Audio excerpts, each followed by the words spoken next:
Hai, ketemu lagi di channel yang menceritakan film-film animasi. Dan kali ini film yang saya akan ceritakan yaitu film yang rilis tahun 2022, yang katanya Andy pada film Toy Story dibelikan mainan favoritnya setelah nonton film ini. Penasaran kan? Film ini adalah Buzz Lightyear, menuju tak terbatas dan melampauinya. Oke, sebelum kita lanjut ke ceritanya, jangan lupa tinggalkan jejak dengan klik subscribe agar tidak ada lagi ketidakadilan di antara kita. Film ini diawali dengan Buzz yang sedang dalam pesawat angkasa yang berjarak 4,2 juta tahun cahaya dari bumi. Ia terus mencatat setiap misi yang ia jalani sebagai penjelajah antariksa. Buzz akan mencari dan menandai planet yang tidak tercatat dalam peta. Setelah itu ia mulai menilai dan memastikan bahwa planet itu memiliki tanda kehidupan. Jika pantas dihuni, ia akan membangunkan para ilmuwan yang sedang tertidur. Sebagai penjelajah antariksa, Buzz tidak sendiri. Ia ditemani oleh Komandan Hawthorne dan Patrick Hampton, dan yang lainnya yang sedang tidur panjang. Dan secara tiba-tiba akar-akar planet itu mulai menyerang mereka. Selain akar pohon, para serangga juga keluar dari sarang mereka dan mulai mengerubungi Buzz dan yang lainnya. Mereka pun harus segera kembali ke pesawat sebelum tenggelam. Meski dalam keadaan terdesak, Buzz tetap memperhatikan si anak baru. Sementara Hawthorne menahan pintu pesawat. Meski sudah masuk, mereka harus cepat terbang. Hawthorne akan pergi ke ruang mesin, sementara Buzz menerbangkan pesawat di ruang kemudi. Di sini Buzz terlalu yakin dengan kemampuannya. Ia sama sekali tidak menghiraukan saran krunya, sehingga dengan terpaksa para ilmuwan dibangunkan. Dan buruknya lagi, tenaga pesawat mereka untuk melesat dengan kecepatan cahaya telah hancur. Mereka semua pun menetap di planet itu. Buzz menyalahkan dirinya sendiri atas kejadian buruk tersebut. Namun semuanya belum berakhir. Hawthorne percaya jika Buzz bisa membuat tenaga pesawat roket dan membawa mereka kembali pulang ke bumi. Selama 1 tahun penuh, Buzz bersama ilmuwan berhasil membangun kembali roket beserta tenaganya yang bernama kristal hyperspeed dengan menggunakan sumber daya planet tersebut. Dan hari ini Buzz akan menjadi pilot untuk melakukan penerbangan roket. Selain itu, ia juga dibekali dengan pilot otomatis bernama IVEAN dengan presentasi keberhasilan sebesar 87,6%.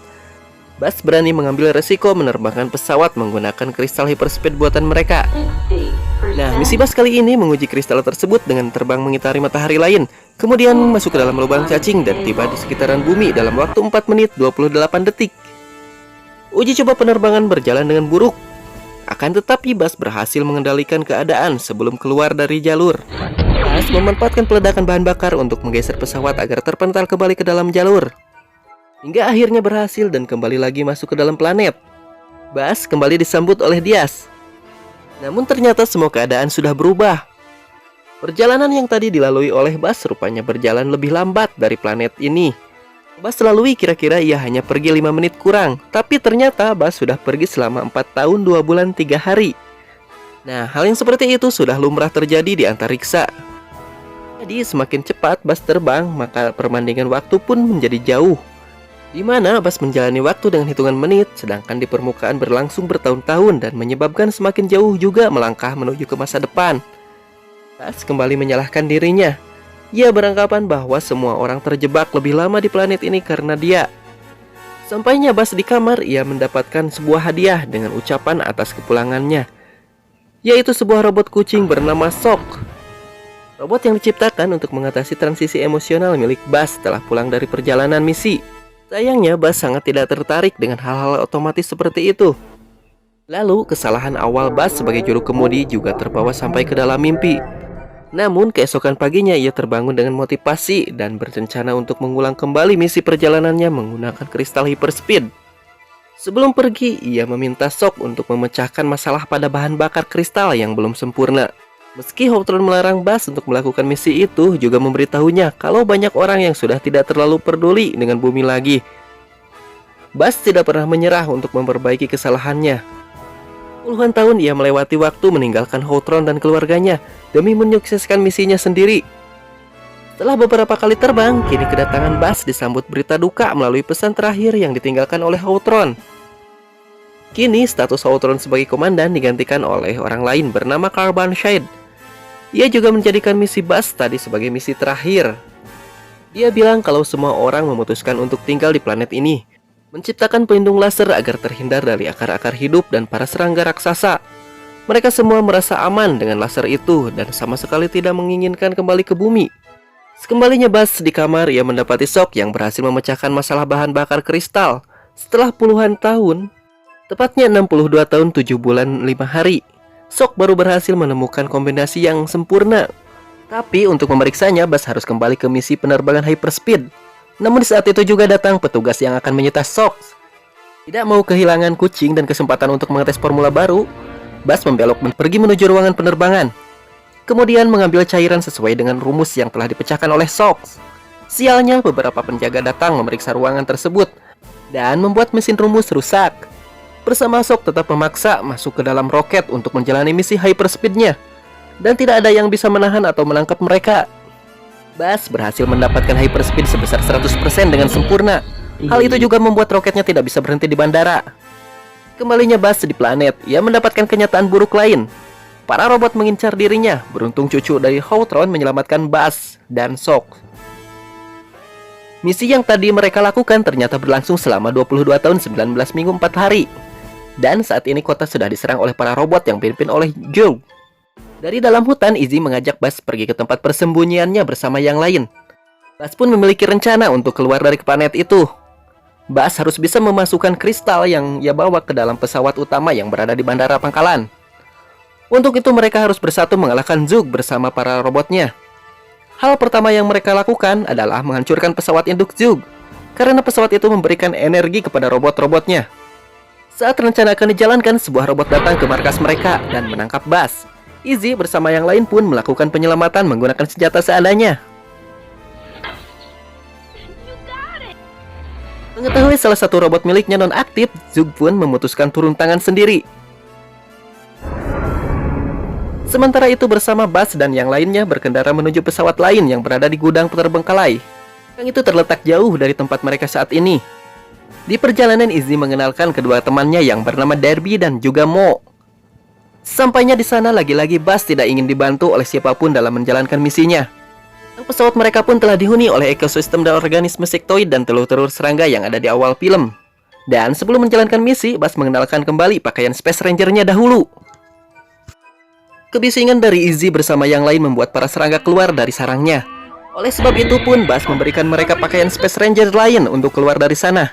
Sedangkan Bas akan pergi ke dalam pesawat melanjutkan misi untuk melewati para serangga.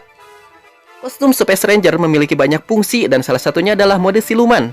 Namun, karena mode siluman tersebut memiliki waktu yang sangat singkat membuat mereka semua terlihat kembali oleh para serangga. Izzy bersama Mo dan Derby yang diperintahkan untuk pergi, memilih kembali untuk masuk ke dalam pesawat bersama Bas menuju kota. Lalu di sanalah Zug menyerang ke pesawat mereka. Dari sini Bas mengetahui bahwa selama ini Izzy fobia dengan luar angkasa. Bahkan yang tadi dibuat juga merusak listrik pesawat. Saat ini Izzy berencana pergi ke tempat penambangan yang tidak jauh dari lokasi jatuh untuk mendapatkan konsol koil kapasitor khusus untuk pesawat, agar mereka bisa kembali lepas landas. Mereka di ruang kendali, Mo yang tidak sengaja menekan tombol pusat keamanan jadi aktif secara otomatis dan menangkap mereka dengan kurungan kerucut. Satu-satunya cara untuk mereka keluar adalah bersama-sama dengan menghancurkan sumber listriknya dan membuat ledakan sehingga kapasitor mesin terlempar. Lalu dengan sigap Bas menyelamatkan mereka dan mengambil kapasitor tersebut. Beruntung dengan saling bekerja sama, mereka semua pun berhasil selamat. Selagi menikmati keadaan, Mo lagi-lagi tidak sengaja menyenggol Shock sampai terjatuh, membuatnya meribut ulang program dan memperlihatkan pesan yang disampaikan Hawtron untuk Bas, yang mana ia yakin kalau Bas akan menyelamatkan mereka. Rasa bersalah Bas kembali menghantui, sebab ia tidak menjalani misinya dengan sempurna. Namun di sana, Izzy terus menyemangatinya. Secara tiba-tiba, Zug berhasil menemukan lokasi mereka berlima, tapi yang ia incar hanyalah Bas. Zug juga memanggil beberapa bala tentara untuk menangkap Bas. Sambil menunggu kelistrikan kapal diperbaiki oleh Shock, Mo dan Derby akan melawan para robot menggunakan senjata yang tersedia. Setelah semuanya siap, Izzy membuat sebuah kesalahan, yang mana ia bukannya mengaktifkan jet, ia malah melempar bahan bakar kristal keluar dari pesawat. Dan Zug pun mendapatkannya berbarengan dengan Bas yang tertangkap oleh Zug, lalu membawanya ke pesawat miliknya. Meski begitu, Bas tidak menyerah untuk melawan mereka. Namun, di sana dia mendapatkan kenyataan yang sebenarnya. Zug adalah dirinya sendiri dari masa depan. Ia datang dari 50 tahun di masa depan. Ia juga masih membawa Shock yang bersamanya. Oke, jadi begini ceritanya. Awalnya kita tahu bahwa Bas berhasil mencapai kecepatan hyperspeed menggunakan kristal ciptaan Shock. Tapi waktu itu setibanya ia kembali ke planet untuk membawa mereka kembali ke bumi, Komandan Cole tidak peduli dan malah menginginkan Buzz masuk penjara. Karena itu pun Buzz kabur lagi menggunakan pesawatnya dengan menggunakan hyperspeed selama berabad-abad. Jika diukur menggunakan waktu normal, ia pun menjadi masa depan bagi Buzz saat ini. Nah, Buzz masa depan juga menemukan cara untuk memutar waktu kembali. Jadi, ia bisa memperbaiki kesalahan Buzz di masa lalu agar tidak terjadi di masa kini. Yang mana hal itu tentu menjadi impian untuk mereka berdua. Kristal milik Buzz masa depan hancur termakan waktu. Jadi ia membutuhkan kristal milik Buzz masa kini untuk menjalankan mesin waktu. Jika itu berhasil, semuanya akan kembali sebelum di saat Buzz melakukan kesalahan menabrak bukit. Akan tetapi di sini kalau itu besar kemungkinan bisa merubah segalanya, yang mana Holtron tidak akan pernah memiliki keluarga, Shock tidak akan pernah tercipta, dan berarti Izzy juga tidak akan pernah ada. Buzz berpikir tidak ingin melakukan hal tersebut. Menyadari kalau Buzz muda telah berbeda pandangan, ia pun ditahan agar tidak menghancurkan rencana Buzz tua. Kan tetapi, Shock masa depan menolongnya, membuat Buzz pingsan, lalu menuntun Buzz muda kabur membawa kristal menuju ke ruangan kendali. Buzz tua dengan menggunakan custom robotnya, ia langsung menemuinya dengan serangan, juga menonaktifkan gravitasi buatan. Sementara itu, Izzy masih menyesal dengan apa yang tidak sengaja diperbuat olehnya. Beruntung salah satu alat teleportasi robot tersangkut di kapal mereka akibat dari serangan sebelumnya. Bersama Mo dan Derby membawa alat teleportasi bersama mereka, lalu mengelilingi pesawat untuk mencari Buzz. Berkat Shock, Izzy pun dengan cepat menemui Buzz yang sedang bertarung melawan Zug, dan saat ini ia sangat membutuhkan bantuan dari Izzy. Satu-satunya jalan untuk menyelamatkan Buzz adalah harus melawan fobianya, yaitu melayang di ruang angkasa menuju ke ruang kendali. Izzy dan Shock harus cepat karena saat ini Buzz dalam keadaan terdesak melawan Zug. Buzz dan Izzy berencana untuk menghancurkan seluruh pesawat seperti yang saat ini sedang dilakukan Mo dan Derby. Mereka berdua berusaha keras untuk membuat peledak untuk menghancurkan bala tentara robot. Ledakan itu menghempaskan mereka semua. Kini Buzz harus bergegas menyelamatkan Izzy dan yang lain menggunakan pesawat misinya. Zug masih mengejar Buzz dari belakang dan mengambil kristalnya. Dengan perhitungan, Buzz menembak kristal itu untuk membuat ledakan dan menyelamatkan dirinya menggunakan kursi lontar. Buzz berusaha menahan jatuhnya pesawat, tapi roketnya tidak sekuat itu. Ia pun memiliki rencana yang mana ia memanfaatkan Shock sebagai pengisi baterai darurat, menjadikan Mo sebagai co-pilot dan Derby untuk mengaktifkan rem pesawat. Mereka semua pun selamat dan komandan juga menemui mereka. Kesalahan yang pernah diperbuat Buzz termaafkan sebab ia berhasil menyelamatkan alam semesta dari Zug, pun memberikan kesempatan kepada Buzz untuk kembali membentuk tim Ranger. Dan tentu dengan semua pengalamannya yang sudah terjadi, Buzz memiliki Izzy, Mo, Derby bersama Shock sebagai timnya. Impian masa kecil Izzy untuk menjadi Space Ranger seperti Holtron neneknya kini telah terwujud. Lalu saat ini tugas pertama mereka adalah membasmi ancaman yang berasal dari kuadran gamma di sektor 4 agar tidak dapat menyerang planet tempat mereka tinggal. Di akhir cerita terlihat Zug ternyata masih hidup. Dan apakah yang akan terjadi selanjutnya?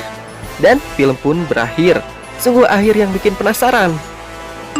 Dan itulah dia solo film dari mainan Andy dalam Toy Story. Bagaimana pendapat Anda tentang film ini? Silahkan di komen ya. Sampai jumpa di cerita selanjutnya.